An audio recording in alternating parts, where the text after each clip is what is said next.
1966 Ford Mustang Coupe, 289, 4-speed, and you have air. Great looking pony car. In the comments, let us know if you're a Ford fanatic like me. Friday afternoon, we are in a 1966 Ford Mustang Coupe with a lot of really good aspects to it. Has its original 289, this was a C-code car, has a different intake and carburetor on there now, was a 2-barrel car, now has a 4-barrel setup on it. It is backed by 4-speed manual transmission, so you have a great transmission. You can bang through the gears, clutch feels good. Really enjoyable stock style Mustang out on the open road. This one does have your underdash AC system here. AC blows nice and cold. Has a good volume of air from the AC, and again, it's been converted to R134A. Compressor does its job. It doesn't blow as much air as a vintage AC setup, but it does work well and it cools off the inside of this car really nice.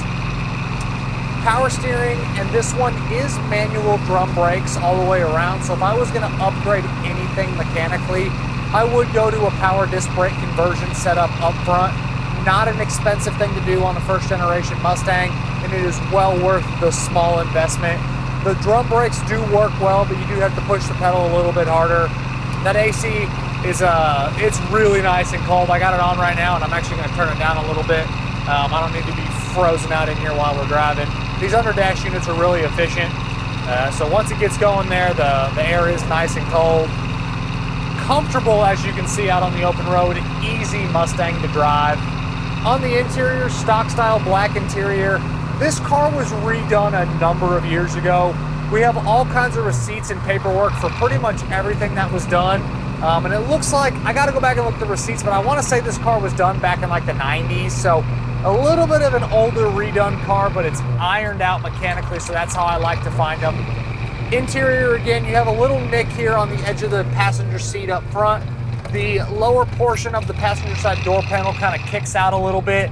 Kick panel over here on the driver's side's got a few little nicks in it, but the dash pad is nice. The headliner, the visors, all that stuff looks good.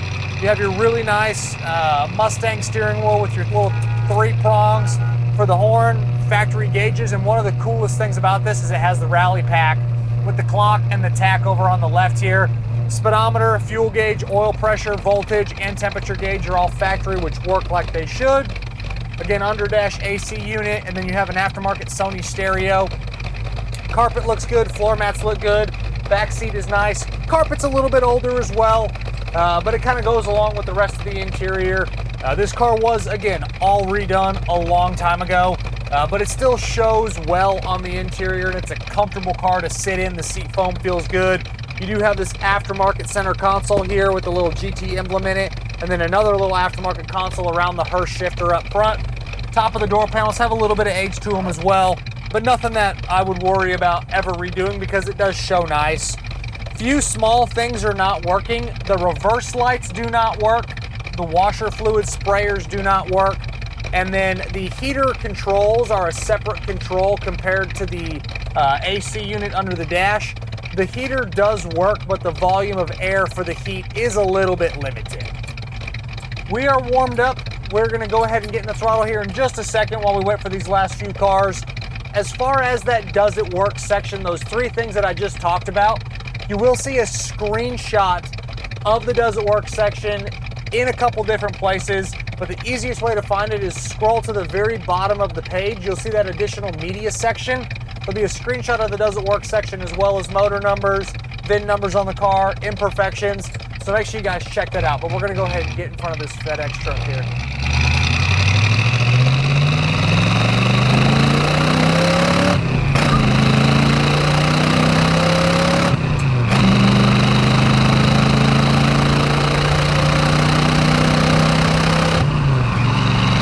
Really good performance from the stock style little 289. Obviously not a tire shredding setup, but you heard there we got a little second gear chirp. Bangs through the gears well. Really easy to find the shift pattern with that little Hurst shifter setup. Impressive little car to drive. On the underneath, really solid Mustang. The front floors, the toe boards, the rear floor pans, the frame rails, torque box area, it all shows great on this Mustang. I don't see any rust problems on the underneath. On the exterior of it, it's again 30 plus probably years old on the paint. It's got little reaction spots, some little bubbles in the paint, some little reaction spots on the roof, little checking spot on the front corner of the hood. Same thing on the deck lid, there's like a little split in the paint, other little touch-ups in the paint walking around the car. On the lower portions of the quarter, it looks like there was a little bit of work done there, but this paint is older on this car. If it had major issues, that stuff would be showing through by now. The little bubbles are all superficial stuff. The scratches, the little scuffs, the little reaction spots here and there. It all is very acceptable from me for a car that is this old, but it still shows great. I love the GT styling on this car. You got the GT badges, you got the side stripe, you got the redline tires with the stamp style wheels. I love the orange paint with the black interior. For me, it's a really good looking first generation Mustang coupe. Those flaws can be found on the website, pcclassiccars.com, in the additional media tab, so make sure you guys check that out. You do have stock style exhaust with the trumpet tips coming out the back. That's one of my favorite add-ons that should be done on every first generation Mustang. It just makes it look a whole lot more tough. This one also does have the fog lights with the fog light switch under the dash here. Suspension checks out great, has a good road feel to it, doesn't beat you to death. I am 6 foot tall, about 190 pounds. I'm a little bit tight in a first generation Mustang coupe. If you like a little bit of a more sporty feel, these first generation Mustangs are great for that. Anyone really past about 6'1", 6'2", you're gonna be a little bit snug in this car. They do make aftermarket seat extenders, so you can lower this seat down and slide it back if you need to.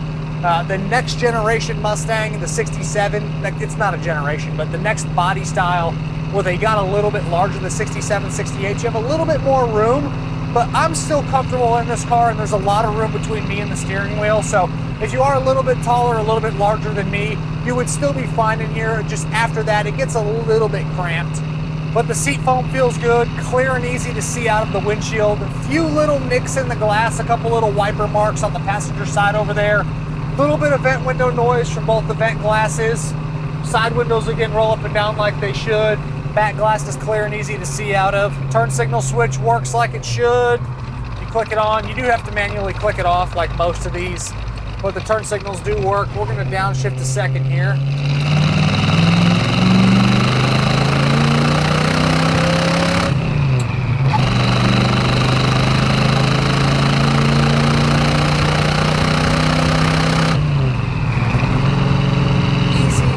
Mustang to cruise around and have a blast with. I didn't finish my thought before. I got distracted and I apologize. But the brakes, they do work. They are manual brakes.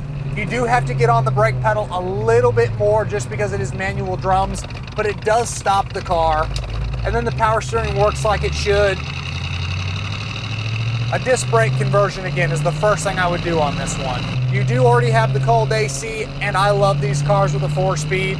Really fun car to bang through the gears. Inside the trunk in the back shows exactly like it's supposed to. No issues, no complaints from me. Shows well back there. And then inside the engine compartment, factory appearing engine bay, the inner fenders, all of that checks out well.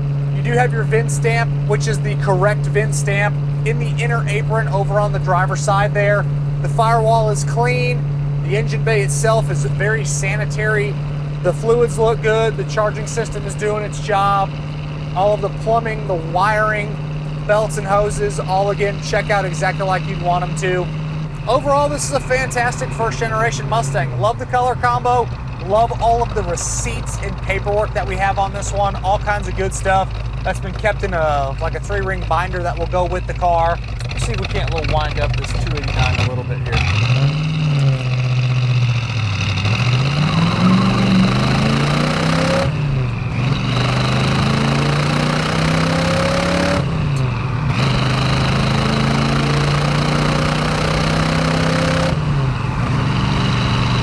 As always, I'm Michael. This is a really kick-ass first generation Mustang, 1966 289, 4-speed manual transmission, cold AC from myself and everybody here at PC Classic Cars. We appreciate y'all stopping in to watch another one of our test drives. Make sure you check out that additional media section on the website, PCClassicCars.com. Check out the content we're posting across the social platforms every single day, and we will catch you guys on the next video.